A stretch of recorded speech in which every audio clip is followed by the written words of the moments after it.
we had to make that tough decision to say, okay, we're going to close this part of our business to focus on this small part. What was the first decision that really started moving the needle? Currently, the business is in 4 provinces where we currently have warehouses. And talk to me about these big multinationals that you managed to secure and what that's changing for you and the business. You are only as big as, the number of vehicles that you have on the ground and the amount of space that you have in terms of warehouses. Understanding those 2 elements, that's the reason why we went this route. Hype doesn't get you paid. Hype just gets you attention. It's very hard to take a step back and actually look at, is this actually starting to move the needle? There are some people that I just cannot let into my business because I can see that they're not culture fit. In short, how do you ensure you're focusing on the right things? Hello and welcome back to the Founder Files. Today I'm chatting to Godiragetse Mokajane, the CEO and founder of Godiragetse, a man that is taking the logistics and final mile delivery space of townships by absolute storm, right? And so the reason why I wanted to chat to him is because this is a space that a lot of people have attempted to get right and few have. And so he's really taking off now, especially since pivoting. Business broke even at the end of last year and they're really scaling to new heights this year. So it's a super exciting story. And what we get into, besides understanding the nature of the business and the pivot itself, we start talking about how he's been able to structure the business, just the functional silos in the business right now that's perfect fit for where they're at right now, how he navigates his role. And for example, he refuses to have his own office, and so he can be so flexible within the company. We talk a bit about the approach towards thinking about culture, towards hiring, really about how they're also navigating their own strategy and the kind of timeline that they think about that, and just how they're moving so, well, in the name, at speed, right? And so this is an episode that's really full of some practical insights around what founders are doing at this early point of scale stage when they're really starting to take off, and how he as a CEO is not only so excited about what he's doing, but having a lot of fun at the same time and really moving the needle. So this is a great episode for any founder who's, at scale stage right now, looking to get to new heights and they're going at 100 Ks an hour. This is the episode that you want to listen to. And if this topic and person resonates with you, I can guarantee you there's many founders out there on the podcast that will resonate with you too, that you can also get loads of lessons from. Having done over 120 episodes now, right? This is the podcast you want to listen to get all these practical and in-depth stories from South African entrepreneurs getting their businesses. So if you're not following the podcast, please make sure you're following or subscribing to the Founder Files now. It's the best way to make sure you keep up with all these amazing stories. And it's also the best way to make sure that you support the podcast and make me happy. So thank you very much for tuning in. Let's get straight into the episode. Here's Godi. Welcome to the Founder Files, the podcast that's like eavesdropping on a conversation with a successful entrepreneur over a fireside chat. Join me, Cameron Coots, through this unique experience of unfiltered stories and insights from scaling founders around the globe as they share their ups, downs, and everything in between.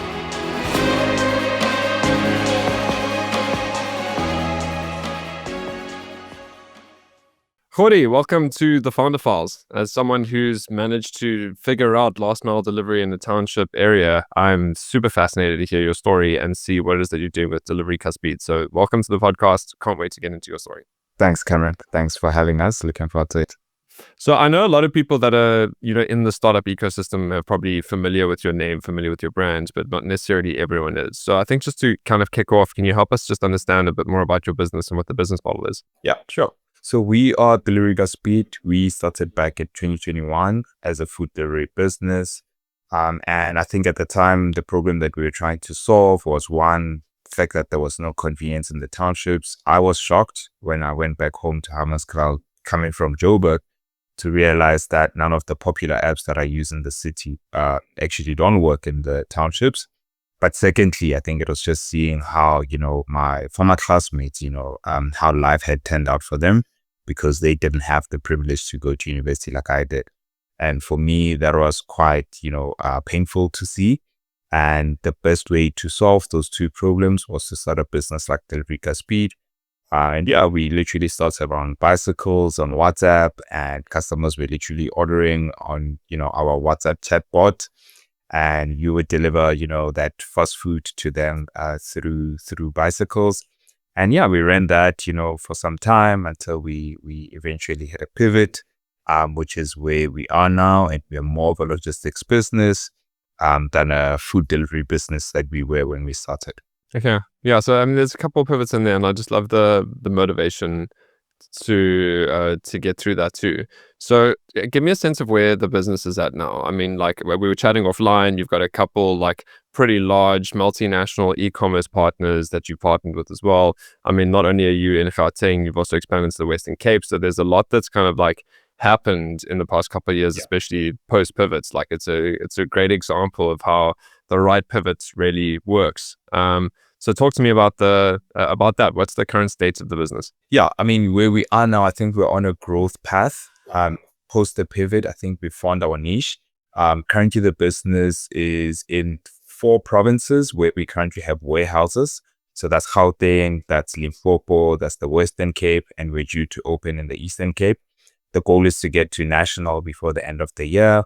And I think, because we've seen, I think the focus is also much better with my team. We know what we're selling. And we've seen that it also attracts even international, e-commerce platforms to work with us because they can see that, we can obviously deliver to some of these remote areas where most of the logistics companies either wouldn't deliver there or they would be extremely expensive if they were to deliver there. Yeah, so just I want to understand the kind of who you get your money from, if I can be very direct with that point. So, like in terms of these e-commerce players, but also like these delivery partners. I mean, you partner with both of them. So I imagine there's a situation of an e-commerce player that's already got a courier partner, and then you partner with the courier partner just for the last mile, specifically within townships. Just understand, help me unpack the client difference there of going direct to e-commerce to career partners and yeah, how it is that you're viewing who your target market is between those two parties. 100%. So I mean, pre the pivot, we were just mostly B2C. So our customers would go into our app and order, and we would deliver to them. And post the POC, we are more B2B2C. So as a normal customer, you can't actually go onto our platform and order a delivery or a courier. But a business, like a logistics company, can, use our services for us to deliver to their customers. So that's one revenue stream that we have. It's working with one, logistics businesses, but two, it's to work with e-commerce platforms that want to deliveries to their customers. So those are the current 2 models that we run. We obviously do some other heavy, distribution in terms of distribution. So we do spaza deliveries as well. So we deliver stock to deliver to spazas through, again, e-commerce platforms.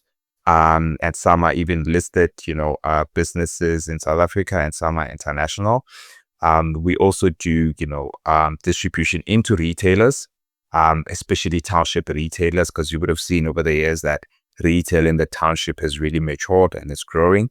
And with that maturity, obviously, stock needs to be delivered into those shops, and some of the big name stores that we deliver to. And yeah, that's some of the work that we do. Sure. Okay. I'm going to want to unpack that a bit because from in my mind, there's a lot of complexity going on there. I mean, you've you're B2B in the sense of now you're delivering and distributing to spaza shops, to retailers. You're also going to your business model is in direct to customer, but you're also delivering directly to customer in terms of last mile delivery. So, and then from a customer perspective, I imagine that it's anyone who's up the supply chain servicing these retailers, also anyone who's in e-commerce logistics as well. It's just a lot of different kind of markets to manage. Like how do you handle that? Do you separate this within your leadership team and different people focus on different plays? Is it mostly you kind of handling that? It's just help me unpack the way that you handle your customer relationship management and sales. Yeah, 100%. I think as much as they might seem different, so we have 3 core departments, right? So we have courier, we have distribution, and we have last mile, right? And I will explain. So with courier, it's more of the e-commerce, parcels, easy. We just connect with the e-commerce platform to do that. Whereas with distribution, is more of the heavy products, and in most cases, it's B2B2B, right? So we deliver to Okay, cool. businesses. right? So that's easier in my case because unlike with courier where you're delivering to a customer, sometimes the customer doesn't answer the phone, they're not at home. That's a failed delivery. Whereas with B2B2B, you know that shop is there. It closes at 5 o'clock. All we have to do is just get to the shop. So that's what distribution looks like, and we have that. And then the last one is last mile, where we actually have a client like Spa, where this again is B2B2C, where we do the deliveries on behalf of Spa to you in some stores in the townships.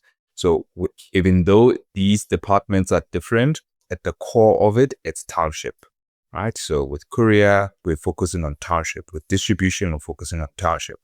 With last mile, we're focusing on township. So we are now able to optimize, right? So in some cases, you'd find that a driver plays in these two parts, right? They play the courier part and also play in the distribution part with one vehicle. And that's our way of optimizing. Even with the last mile guy, we're able to put him onto courier so that he doesn't just do last mile, he can also earn on the courier side. So I think what my team has been able to manage is, being able to optimize these two departments, and making sure that at the core of it, we still remain township delivery specialists. So implicitly in the way that you answered that, I'm curious to know about your kind of employment structure. Is like if you have like permanent drivers, if you have like from the gig economy, and you have contract drivers. How does this work? Yeah. So we run pretty much a hybrid model where we have full-time drivers that are obviously on payroll. And we also have independents that, come with their own vehicles and, trade on our platform.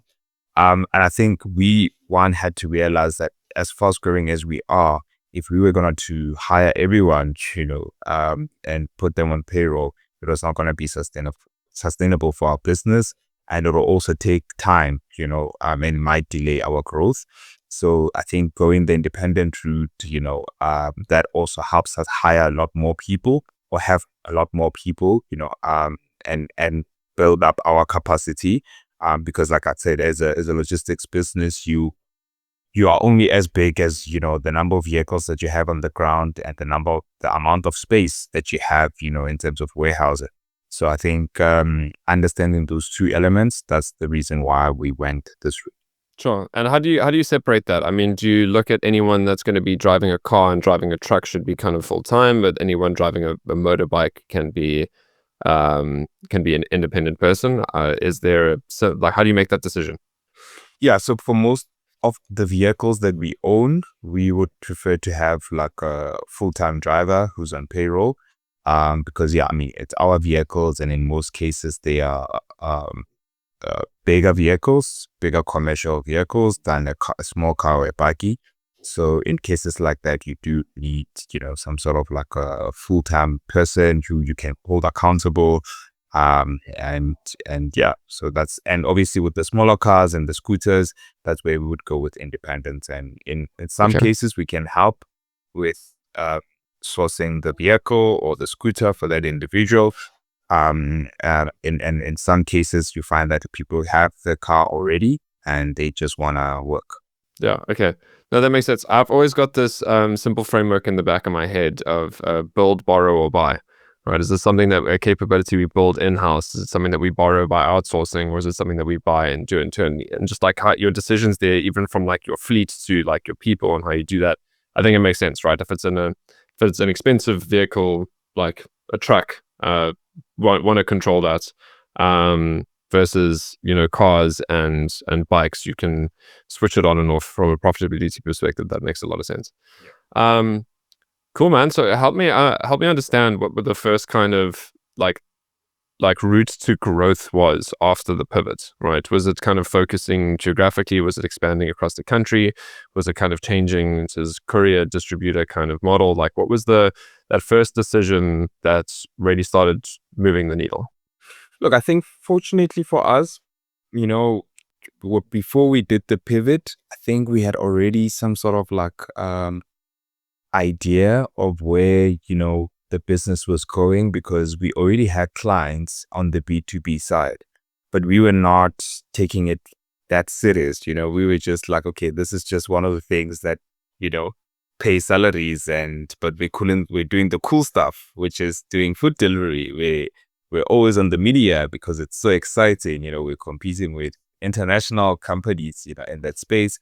But I think we had to, seeing how the margins were and where the business was going, and at the stage we had to make that tough decision to say, okay, we're going to close this part of our business to focus on this small part. But this small part has so much potential to grow. There's, in terms of competition, we could see what we could do differently in that market. Because the newest business, as you could say, in this space, it's 30 years old. And we would say that's like the new brand now. And I think for us coming in, we looked at how can we be different? How can we offer customers better, experience and a better journey? And we literally, certainly had to retrench as well, right? 50% of our staff, because we're not doing food anymore, literally going to just focus on logistics. But that was so much pressure for us to grow the logistics business to a point where we can rehire everyone back into the business and retrain and get them, back in the business. And I think it took us 3 months to get the business in that space. We were able to break even as well. Sure, that's quick. 3 months after the pivot, which was our first, profit month. We've never since inception, had that. And for us, that was like, okay, this is the indication, and this is December last year. So that was an indication that, okay, cool. Next year, we have to go guns blazing on this. And I think it's evident that we did this year. If you look at our expansion into multiple provinces with the warehouses, we got to understand more the bigger problem that our customers had. We tried to listen as much as possible to the pain points before we can offer, our services. And we've seen how, what dissatisfies customers with other logistics companies. And because we are sort of like the cool logistics startup, we might be a bit flexible to accommodate some of these clients with their demands, whereas an established, logistics company wouldn't even move a needle, to accommodate that particular client. So I think that's something that our clients appreciate at the moment, that we literally, every client has an account manager that is available, literally 24/7, because that's how we operate now. Our warehouses operate 24/7. We have vehicles on the road 24/7. So we can't be call the call center if you're trying to find out what's happening with your shipment. So like I was saying, I think our clients appreciate, the flexibility that we can provide, the quirkiness of being a startup, that agileness, that, that speed, with dealing with issues, right? And it's also on the name, and we try to live up to that name. And I think what we're now trying to do is let's offer that to the rest of the country and hopefully the rest of the world, and try to remain a big startup, and not try to, corporatize too much to a point where we are just like any other logistics business. Sure. But I think that's the nature of a pivot. And when you do it relatively early, is your entire business model is now orientated around this market. So it's the point of I'm giving you very intentional customer service because you are who I'm planning on growing with. Whilst for the more established players, it's okay, this is a growth play, kind of adjacent market, separate customer segments. I know we need to figure it out, but it's this is our core, that's not our core business. The difference is you are making that your core business. And so it's really the filling of a gap that hasn't necessarily been filled before.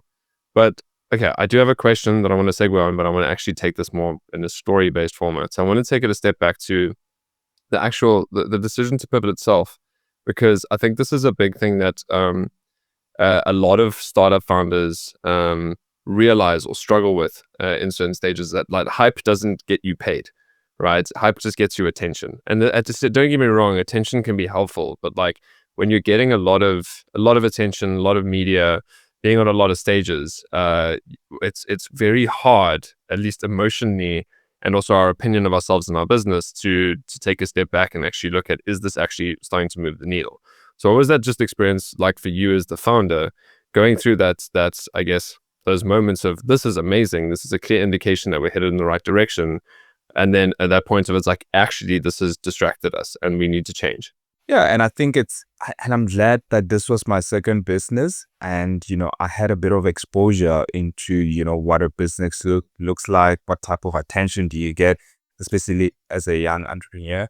And I mean, we were everywhere, dude, like billboards, TV, radio, podcasts, just because we started a food delivery business in the townships. And we were doing so well, right? We scaled that business into 4 provinces. But at the core of it, we were not making money, right? And you get on stage, you speak about the brand, people's faces light up. A lot of people, especially in the townships, look up to us, but you still, when the month end, comes, you look at the numbers, it's just not working. And I think for me, I was mature enough at the time to realize that what's happening outside, that's not the business. What people think of us, that's not the business, especially if those people are not, transacting with us. Like, they're not the ones who are buying. You go to Sante Convention Center, you speak on a platform and everybody goes crazy, but they're not the ones who are ordering on a daily basis. You go back to check your dashboard, we have like, few orders. And that's why even when we did the pivot, I was careful I was actually, I thought the world was going to crash. Like, we're going to trend. People are going to be like, oh, Godiragetse speed, went down. It's no longer there. But we literally just put a message on our app to our customers to say the 13th of October is the last day where we'll be delivering food. And dude, I'll be honest with you, I think we'll probably get a call or two a day of customers asking if we're still operating or not. Like, it was not this big thing that I had in my head that is going to be terrible. Like, the Godiragetse speed is gone, it's no longer, and people will be crying and all sorts. It was not the case. And that's where I realized that more than anything as a business, the most important people that you want to interact with and make sure they're happy, it's your customers. If your customers, the paying people, are the ones that are happy with your brand, are happy with your service, that's great. Everybody else, the media, the public outside of your customers, if they are happy with your service and they look up to you, that's secondary. But number one is the guys who are literally taking out money out of their wallets and literally giving you for your services and for your product. Those are the people that you want to invest in. You want to make sure that you give them your all, right? If you had to choose between meeting with your customers versus going on a panel at a conference, always choose your customers, right? Because they're the ones, who are keeping the lights on.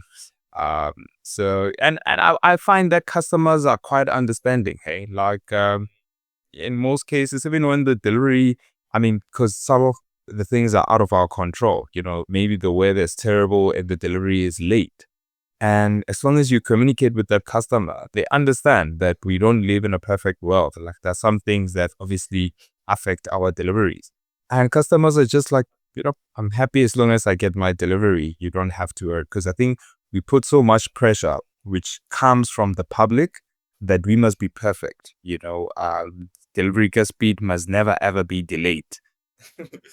But we live in a world where there's so many things that we cannot control. But as long as you communicate with your customers, you realize that actually these people are actually understanding. Yeah, 100%. I think that's one thing that we all underestimate, is that simply just being transparent. Human beings tend to be very reasonable people. And it's like, where we get frustrated in terms of our customer experience is like when we think what happened is unreasonable and we don't understand it. And it's like, if you're just a bit proactive about that communication, being like, hey, listen, this is what's happened. You're going to do this, this, and this. It's like, cool. People can make a plan around it. It's managing expectations at the end of the day. But I think that's also something that's very difficult to do at scale. So I'm actually going to use that and ask that question, is like, how are you managing those customer expectations and that customer experience as you're now scaling with the ambition of being across the entire country by the end of the year? I'd like to pause here for a moment to talk about why it is that we run the Founder Files in the first place. why we've done over 100 episodes and why we have no intention of stopping anytime soon, and how it is that we go about actually funding this so consistently.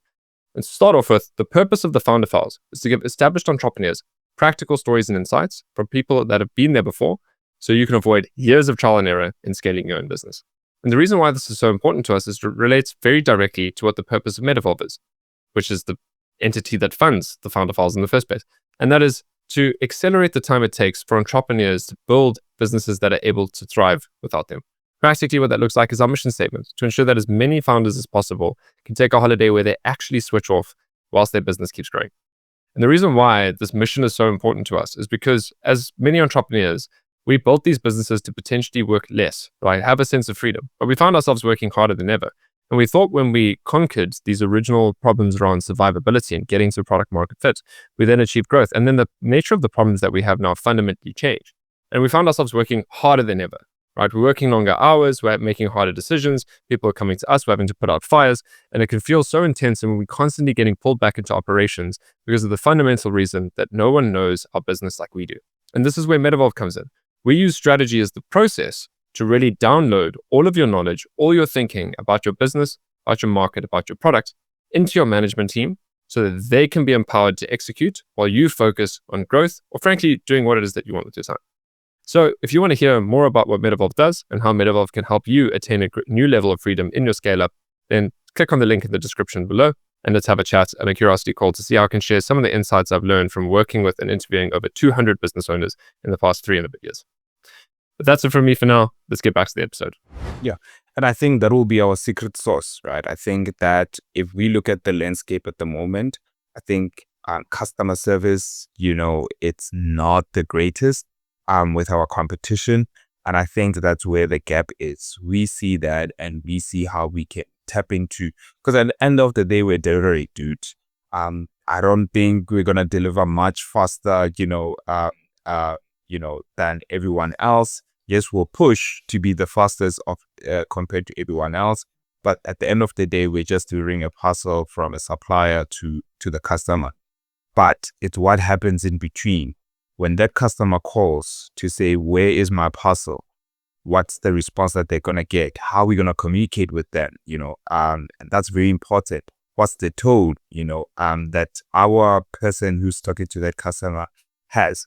It's even with B2B, like the clients that we have, our account managers. I mean, I speak to my account managers on a day-to basis to how do you guys communicate with your clients?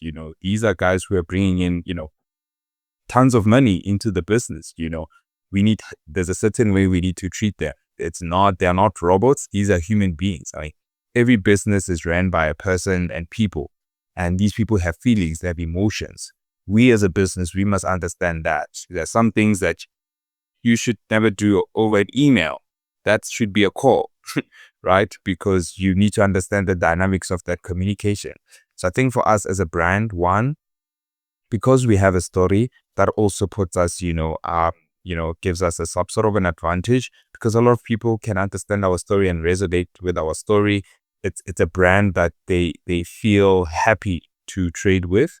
But the service has to supersede that. The service, if my delivery is late, how proactive are we in terms of the communication? How transparent are we in terms of the communication? So I think for me, that's my challenge actually as the CEO of the business to say, as we scale, how do we maintain that?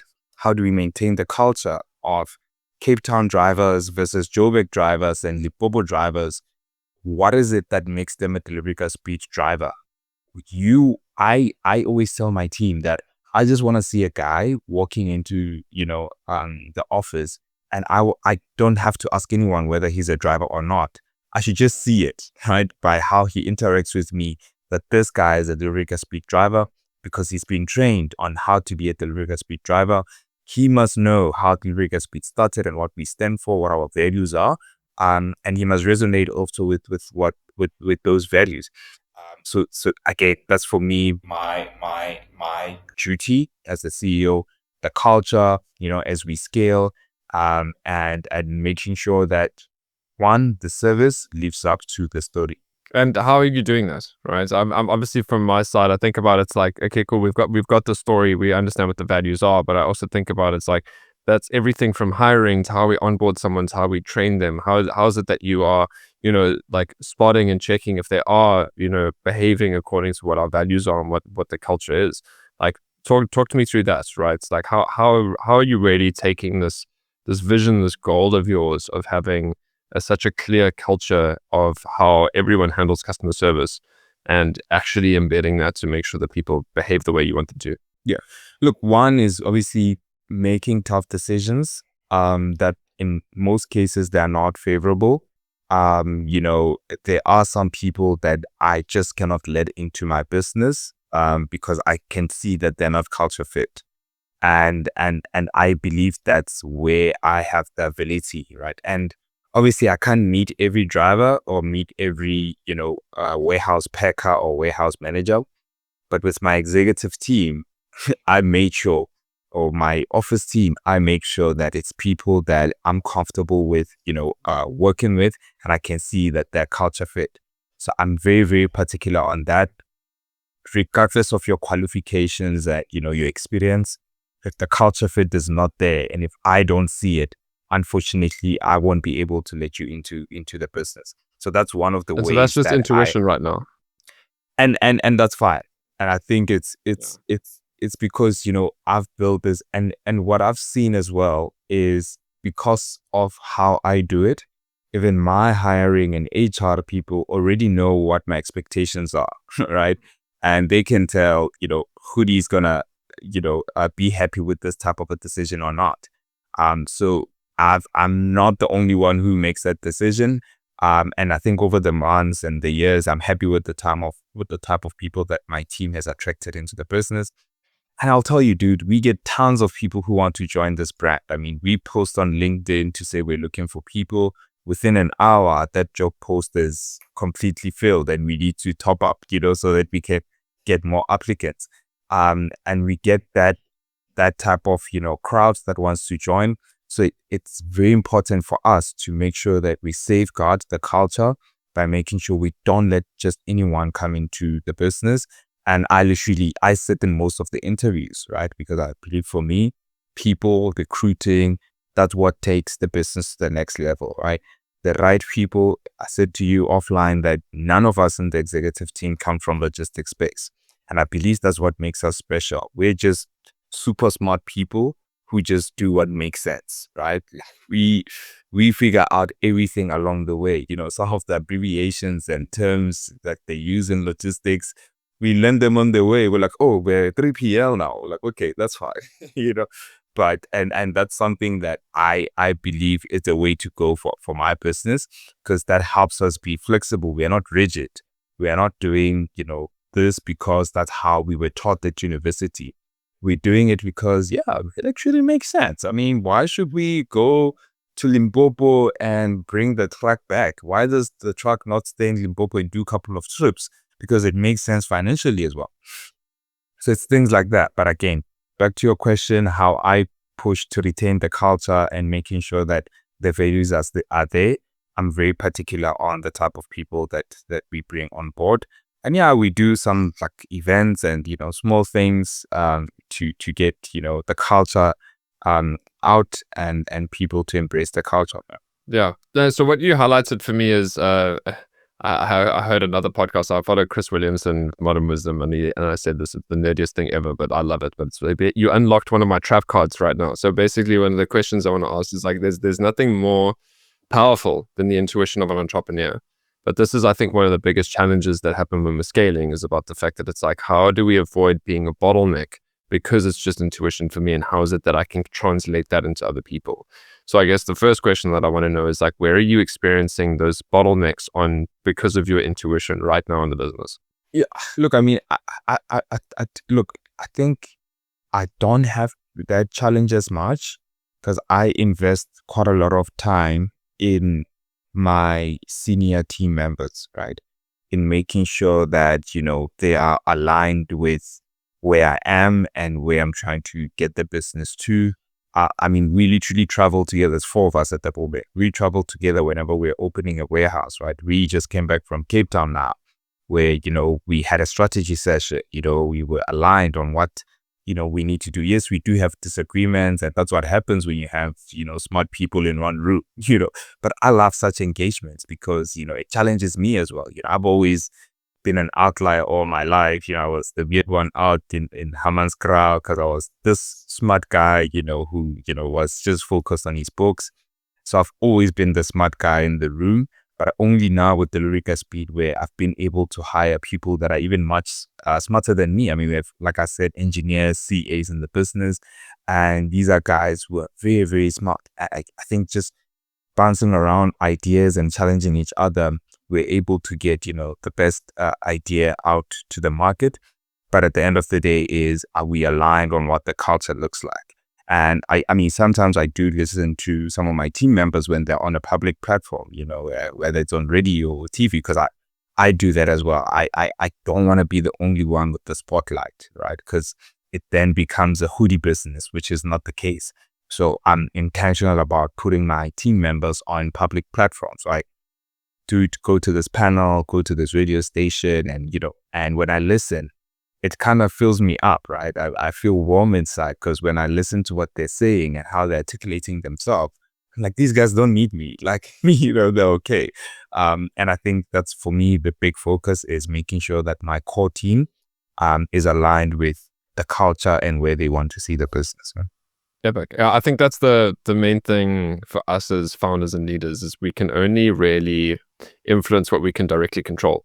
And now you scale your business to like a whole bunch of people, like it doesn't make sense. We can't actually control anything anymore. Is in the fact that we can't influence, we can't create this passover what is that we want, and we have to focus on what our leadership team is. And I think you're doing the right thing there. And also at the same time, it's kind of like the No, it's a ripple effect. I think exactly. You're right. I won't meet every driver. Yeah, I won't meet every driver. I won't meet every warehouse packer, to interview them. But as long as I have the hiring manager, who's sold to the idea of what the rigor speed is and they embody the culture, they also want to protect that. Right? And I mean, I think even Steve Jobs said this, that, once you get A players, they safeguard, that their environment, and they wouldn't let anyone else who's, below A. And, it's something that I've been intentional about as well. Yeah. So yeah, look, I think the main part about it when it comes to getting A players is kind of finding them as well and attracting them to the business. But what I want to know is how you got them so bought in, because I think that's probably the tricky thing as leadership as well. It's like you can get someone who's super competent, but like getting someone who's not necessarily a co-founder, a shareholder of the business, how do you get them to be as bought into what your vision is and what is that you're trying to achieve, so they to the point where they feel like it's their own as well? How did you do that? I think I obviously ask that question when I interview, is why do you want to join us? Right? That for me, it's a very big, important question. And I listen attentively to the response because, that's for me, that's the decision maker. Like, depending on what you say, I will accept or not accept. And, in most cases, I find that, the members that I take on board, it's because they also want to build their own profile within Delirica Speed. They already see what the vision is and where we're trying to get Delirica Speed to. I'm 27, and in my late 10, 15 years, I haven't been able to see a logistics company start from scratch and grow to multinational. And with Delirica Speed, I'm trying to do that, right? And there's a lot of young people who've also, you see trucks and pakis of all these international companies and multinational companies, and we've never seen a local, South African, young, black, business in that space. And by us, being there and trying to make this a reality, it attracts people who also want to be part of the dream, right? You want to look back 10 years later and be like, hey, I put some hours into that thing, right? And I think even when we're having some of the worst days, when we remember, what we're trying to build and where we're trying to go, it makes up for all those bad days, right? Because what we're trying to build here, you look at the number of drivers that we've had, dude. We've had guys who started on bicycles who are now on scooters that they own through us, right?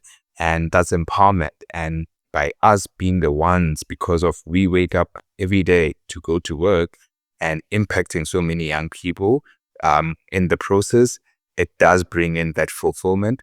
So with the team that I have now, they're buying into that and it fulfills them.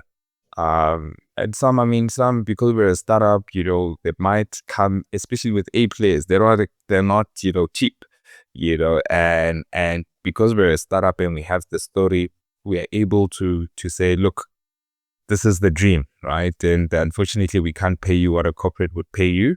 But if you really want to make a name for yourself and you really want to get up there, and claim Godiragetse speed and say you were part of this is what we can offer you. And they'll take it. And we've seen how we've been able to retain them. And again, being A players, they help with, protecting the space. Well, obviously, you as any entrepreneur can sell, right? And you're clearly selling the dream here. So how do you go about selling that dream, right? Like to really attract these people? Because I think the way that you even answered that is it's not just from your own opinion, it's what you've gotten from your team as well. It's like that's what they buy into, and that's the direction, that's where they see themselves. It's like they can see not only their career but their own identity of being able to contribute to something and build something as being quite meaningful. Right? How did you communicate that? What did you say? Even run me through it, even like, whether it's scripted or not. I want to hear from you, like how is it that you got that how you sold that dream to them. Look, obviously, I share my story of where I come from and how the business started. That's always how I share this. I sell the story, but I think over the years, because of where we are, especially on LinkedIn, the selling is pretty much done for me already. Like people already go into our LinkedIn and they could see, okay, this is where I want to get to. I want to be part of that team, right? And when I come in, I don't even have to sell the story. It's more of them selling to me to say, look, I need to be part of your team because I can do this and this and this, and this is where we can take the business. Every year we do a reflections video, reflecting on the year before. So please check it out on YouTube. So I asked the team. I always ask the questions and I interview the entire team. And one of the questions I asked was the new guys, what did you think of Godiragetse speed before you joined? And has the perception changed? And most of them, they were like, yeah, we thought everything was perfect. It looked good on LinkedIn and everything. And now we see what makes it look that good. Like we see the work, like we literally put in the work. And sometimes it does get to a point where it's like unhealthy, and it's my case as the CEO now, where I'm like, I need to invest in wellness and all these things, to protect and make sure that my team is, they're okay. But we work, dude. There's no other way to say it. You come to our office, you will feel the energy. Who did I meet? I met someone. Oh yes, the podcast I shot yesterday, and he was like, dude, I came to your office and I just felt it. Like, there's this energy, because we're also young. Average age here is 26, 27. But we work, we're on our laptops and we're getting things done. And I think, and we're having fun at the end of the day, and I think that's part of the selling. And you can see that even on our TikTok, you can see that, oh, these guys are actually having fun. But let's have fun while building this vision and making it a reality. Yeah, and I think that's the beauty of entrepreneurship, especially if things are exciting, move it in the right direction. Broke even 4 months later, you're like now wanting to go all over the country. You've got these big multinational partners, which I still want to get into as a topic. But I think just on that, I think no entrepreneur is going to debate the hard work point. I think that still this kind of trade-off between working hard and working smart is still always the challenge. And it's basically another way of saying working on the business versus in the business.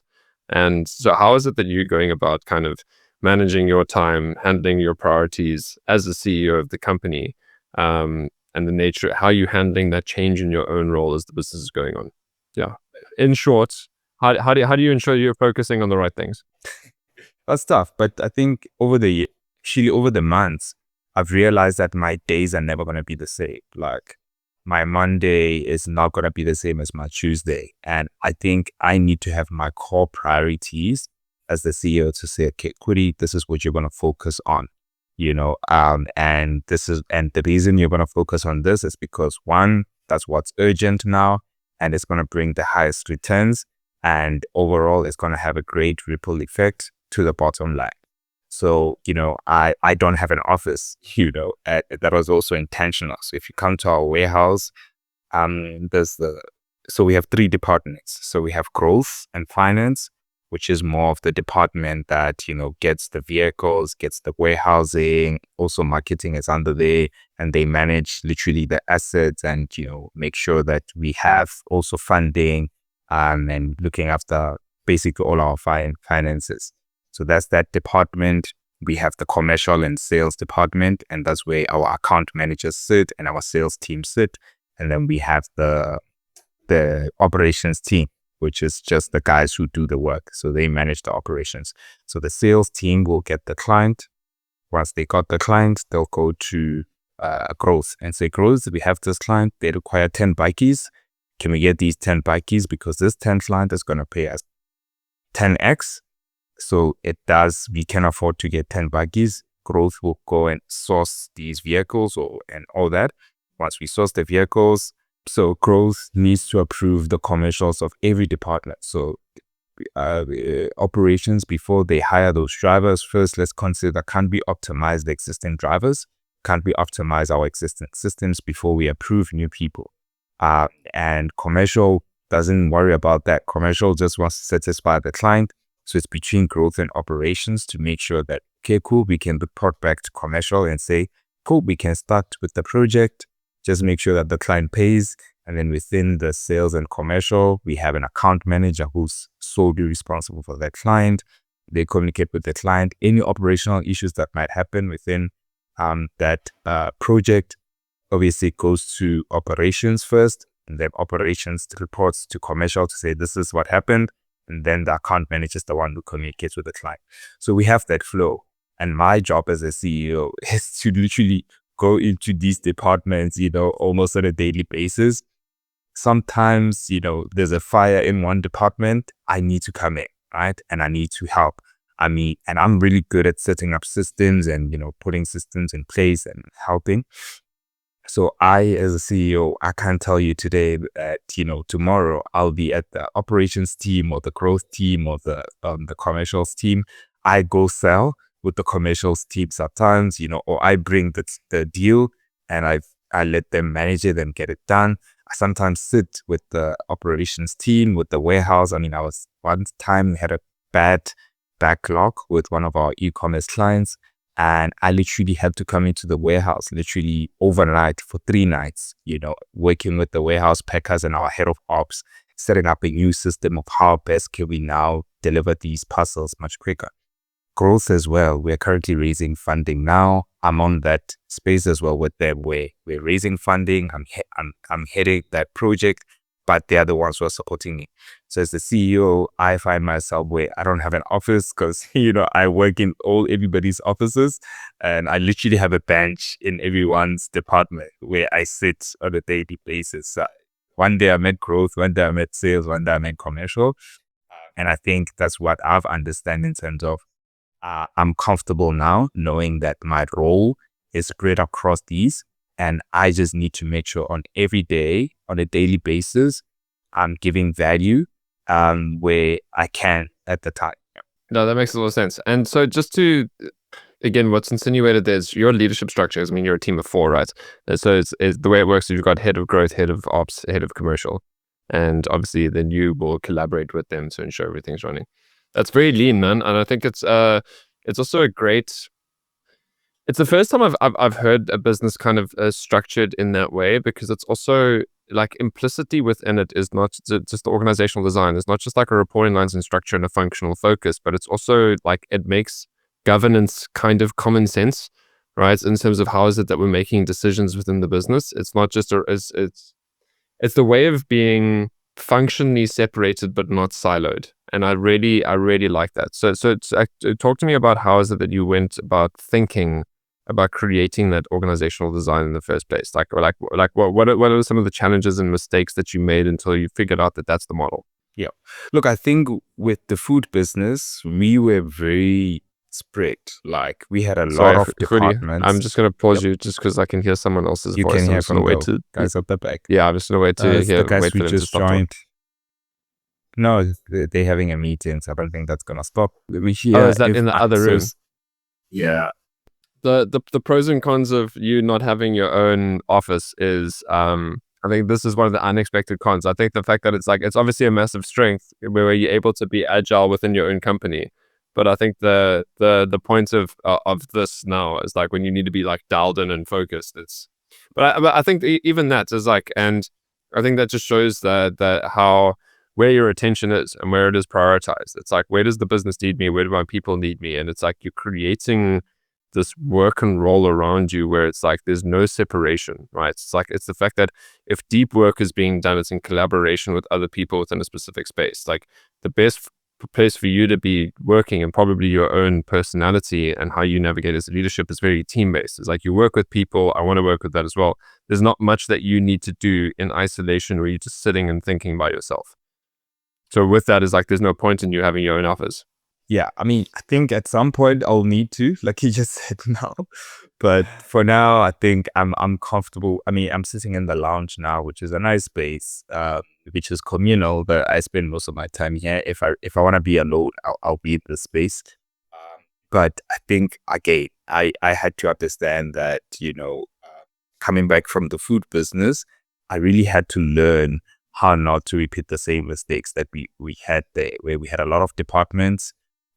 So many people were reporting, to me, and it does get confusing and it does get a lot. And I think what I tried to do now post the pivot was I don't want so many departments. Yes, I think as we grow, we will have breakaways within the departments. Maybe the one that I see coming up is with removing marketing from growth, because currently it sits under growth. Maybe at some point breaking away, sales and account management and operations as well. We might separate the different services that we offer. So you look at last mile, courier, and distribution, they all sit under operations at the moment. And as we grow, we could maybe break away one department and let it sit alone. But I think for where we are now, it's working. Would you like to hear how I like to think about this in terms of please. how things flow through a business? So really just the value chain at the highest level is for me where the customer starts in having no idea that we exist, all the way through to them being the greatest advocates of us. And so what is that journey? What are the steps they need to go through that? So obviously the starting point is obviously going to be strategy and where we're taking the business, but then marketing, right? And marketing is the pure sense of understanding the market, understanding their needs before we communicate with them.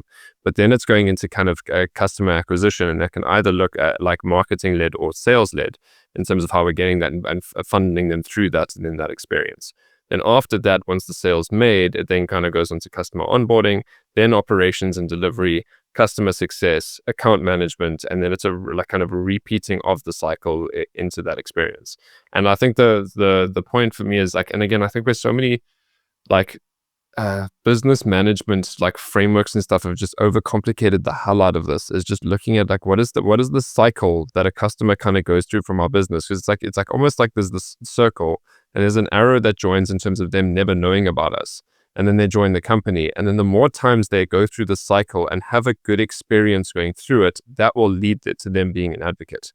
And it's just around what is the cycle of making sure all these touch points of getting them through that business and having the right people at the right stages, and how we functionally set up the business to make sure they can handle like those key touch points before handing them over to someone else. And it's like, and for me, that's a simple principle I like to think about, because every business is different and that cycle looks different at the end of the day. But like if you just orientate our thinking around the customer experience, we end up making better decisions. Yeah, 100%. And I think especially for B2C, where, it obviously a lot of people who would try to interact with the business, you really need a solid strategy. I think for us, that's why we've put that on hold for now until, we are, ready. Because I think, what we're going to come out with when we go B2C, it's really going to be exciting. It's going to be something that I truly believe will be a game changer. And I can't wait to have that. But I think at the core of it is, one, we must make sure that our service is bulletproof, bro. Like, our system is bulletproof, and no matter what you do to it, it'll still operate. And where you can manipulate this, I think, with marketing and all sorts of other things. But now my focus is, heavily with, I try to meet operations team on a daily basis. It's with the tech team as well, because tech is the big element of, making sure that the system operates. And yeah, that's the vision and the goal to set up. We have quarterly strategies, and that's how, I wouldn't say short-term minded, because our short-term, strategies align to our long-term, strategy. As they And, should. yeah, because sometimes you plan for the year and it's just too far-fetched. And when it's 3 months, we're like, guys, it's 3 months and it goes quick like this. And that's where things get really practical. And I think that's where we now, fortunately, we were able to hit all the targets we had for revenue targets for the first quarter. We've set new targets now for Q2 and Q3, which is obviously looks like we're going to hit them as well. And we're hitting those because we are not thinking of the ultimate annual revenue. We're literally looking at the math. But like, this month, we need to hit this number. And what is it that we can do immediately to hit this number? Our targets and our strategy is quarterly. And, that makes it more practical and looks doable and practical to achieve any targets that we set for each month. And it also becomes easy for us to know when we're failing. And by the 15th already, we can tell whether we're going to hit our target or not. And then the last part of the month, there's 2 weeks remaining. It's where we now have to think outside the box. How do we make sure, we hit our target? And again, that's again being practical. Whereas if we were only focusing on the annual target, we might not be as, intentional and practical in that last 2 weeks. 100%. I guess the last thing, Godi, that I want to get into is talk to me about these big multinationals that you managed to secure, right? Because I think that for my assumption is that although there's the intentions of growing across the country and there's a lot more momentum, that's a different level of confidence that you can kind of have in your business in terms of securing something like that, especially if there's some kind of exclusivity around a type of last mile logistics that you're handling. That I can imagine, like, there's a huge amount of energy in the business right now, a huge amount of excitement where things are going. So talk to me just around how the past couple months have been of securing some of these deals and what that's changing for you and the business. Yeah, look, I think for us, it does put a big stamp on us, being able to name drop some of these clients that we have. Such as? And I think, look, we do Alibaba, we do AliExpress, we do Temu, we do Shein, we do Batu, we do Retoza, we do Waltons, we do Mkopa, we do Red Cloud, Tiger Brands, the list goes far. Like I said, the list goes on and on. And I think for us as young people, it's brands that we interact with. It's brands that we always looked up to. And being able to work with them, and interact with them on a daily basis, it also brings some sort of comfort to us to also understand that they are also businesses. They are not these super, mysterious things that just happen overnight and they are where they are because, I don't know, maybe they just wished to be there. They work like all these businesses that we interact with, because you realize, like, they are literally on top of things. Like the communication is always on point. And I think for us, it also gives us that motivation and that, validation to say we're on the right track as long as we do, what we're doing now and matching up our service to theirs. Because when we slack, they literally put a red flag and they're like, guys, this is not allowed, right? And the standard is too high, which is great because that means we need to work harder to maintain that standard. And I think for us as a business, it's really exciting again to work with brands that we look up to, that we wear. I'm wearing a Batu sneaker now. Obviously, you can't see that, but it's things like that again for us shows us what's possible. And business is business, and as long as you're doing the right thing, you can attract literally any business that you can think of. 100%. So, Godi, I know that you are focusing on a bit more of a shorter planning cycle. I think things are super exciting. You're obviously post-break even now from last year. You're now looking at fundraising. You've got these goals of going across the entire country by the end of the year. Obviously, B2C's in the picture in the future. But I guess just help me understand what the future looks like for Godi and for Godiragetse. Sure. Yeah. Look, I think we want to be at a point where, we're competing, not just in South Africa. I think, outside of South Africa, we believe that logistics, things have to move, right? Literally everything that's around you had to come to you or you had to get it somewhere. And where you got it at the shop, it had to get to the shop, from the shop, it had to get from the supplier. And I think we want to be at least, in that value chain of moving most of the things that we interact with and we have in our houses.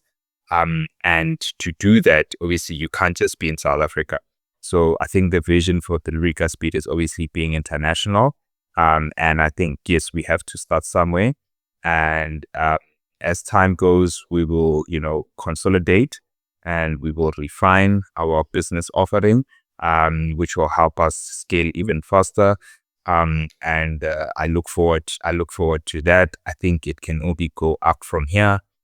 We've worked with cool brands like Capitec now with a campaign that's currently live. And we see ourselves working with more brands like that who are aligned in terms of our values. But again, if you look at our mission statement, it's to reignite hope and unlock possibilities, especially for young people in South Africa. I think that our young people, throughout their lives are losing hope in the future, which is a really dark place to be in. And I think by literally seeing our bike pass down your street in the township and you remembering that was started by someone who looks like you, who's probably same age as you, and ran by people who are also, in that age, it does something to you. I mean, we have people sending us pictures of our vehicles when they see them on the road, right? And I truly believe that is inspirational. And by us just doing what we do here at work, by just literally doing the work, a lot of people get inspired. And with our growth, they see that anything is possible, even though you don't interact, directly with us. But by just seeing Godiragetse and being exposed to Godiragetse, it does, inspire and bring hope to so many young people. And I get DMs of people saying, look, guys, you inspire me and all that. And that's when I know that, okay, cool, we're living up to our mission statement. And I think for us, the future is reaching more people's hearts, getting them, to see what we're building, getting them to also have that confidence to start where they are, right? We started with bicycles on WhatsApp and that's all we had at the time. And that's fine, And I want Godiragetse to be that business that people can look up to and say, because they started like this, I'm also gonna start. What's wrong with me? Right? And I think that's the future. I think reaching more hearts and growing this business and working with more exciting brands, but overall having tons of fun. Yeah, sounds really exciting, man. So I'm at the point where I've got one final question for you, and that's what's the one question that I haven't asked you that I should have asked you that you'd like to answer now? Who is Godiragetse? So I'm very different, and it's something that I've had a lot of time battling with, especially in my teenage years. I think also spending my time in a township or growing up in a township, I questioned my, uniqueness a lot. Um, uh, I know I'm smart. I mean, I did very well at school, and that somehow seems to, people don't appreciate that in the townships. So ended up, being by myself most of the time. And that's why in matric, or after I got my matric results, I got to university. And you know how universities open like on mid-Feb. And then that's when students are expected to come onto campus. Whereas in my case, because I was so excited to leave the township and go to the city where I can be myself, I was in Joburg, I think like second week of Jan. And I even had to pay pro rata where I was staying because, the lease was like starting in Feb. And I was like, guys, if I have to pay pro rata, I'll do that. And when the students finally came, I had literally known all the landmarks, in Joburg. I knew all the taxi routes. I had been marked 3 or 4 times already, and I remember the last time I was just telling the guy, I'm like, bro, you can take the SIM card. Like, just give me, you can take the phone, just give me the SIM card, because I was just so tired of getting marked. But that's the kind of person that I am, because I was really excited to be in a space where I can be myself. And I'm glad that I found a safe space in business and entrepreneurship where, I'm unapologetic about, my ideas or my thoughts or what I want to do. And over the years, I'm grateful that has, impacted a lot of people positively. If you look at all my businesses that I've started, at the core of it, there's empowerment, right? And I think that's fulfilling for me. And in this business, I can be myself, right? And interact with so many people who, back in the township, I thought I was going to be lonely. I was going to be by myself because I'm an outlier. But through business, I realized that, you will find your people. You will find people that, align with your energy, and you don't have to try and fit in just so that you're not lonely. And I think I've been grateful to, be exposed to that and yeah, be happy at the end of the day. So I guess that's who Godiragetse is. Godi, thank you for sharing that. I'm really happy for you. I'm also really happy for younger Godi to know that this is how you turned out and you're embracing your authenticity. Man, keep being you, keep doing what you're doing. Thank you for being on the Founder Files. I can't wait to see how Delivery Speed gets to new heights and achieves all your goals and all your vision. Thank you for sharing your story. And yeah, I can't wait to follow the journey. Cool. Thanks, man. Thanks for having me. So Godi and I spoke about this offline at the end, but he's getting to that point in scale where maybe in the next year or two in the future, there's going to be a point where, as he's highlighted at many points, he can see it coming. There's going to be a consolidation of the business. He's thinking about growing into B2C, which is a completely new market, and as he knows, is a different business to his core one now. And it's also this shift that he's going to need to make in himself as a CEO, is going from this chief problem solver, which is very necessary and very useful at this stage, but really taking that step back, working on the business, being strategic. And so my invite to you, anyone listening on the podcast, is that if you're there, if you're at that point where, you're really thinking about consolidating the business in order to reach new heights of scale, you're already thinking about your time and where your time is being spent the most, and you want to be working on the business more, then reach out to me and let me know, because I can definitely help you with that, because we help you reclaim your time so that this business can scale without everything depending on you. So if you want to find out how, reach out by clicking on the link in the description below. We'd love to have a conversation and see how I can help you scale. But until then, and thank you once again for listening to another full episode of the Founder Files, I'll see you next time. Cheers for now.